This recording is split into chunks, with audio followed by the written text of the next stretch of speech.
लोमड़ी और कौवे की कहानी। एक लोमड़ी 2 दिन से भूखी थी। उसे कहीं भी खाने को कुछ न मिला। अचानक क्या देखती है कि एक दरख्त पर एक कौवा बैठा है। उस कौवे के मुंह में रोटी है। लोमड़ी के मुंह में पानी भर आया। उसने एक तरकीब सोची। वो कौवे की तारीफ करने लगी। भाई कौवे, तुम कितने खूबसूरत हो। तुम्हारे पर कितने खूबसूरत है। तुम परिंदों के राजा हो। तुम्हारी आवाज बहुत मीठी है। जरा गाना गाकर सुनाओ। कौवे ने अपनी इतनी तारीफ सुनी, वो फूल कर कुप्पा हो गया। उसने गाना गाने के लिए चोंच खोली।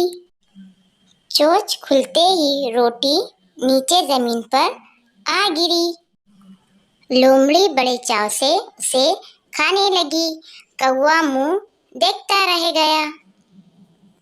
बच्चों, इस कहानी से हमें ये सबक मिलता है, झूठी तारीफ का यकीन नहीं करना चाहिए, वरना अपना ही नुकसान होता है।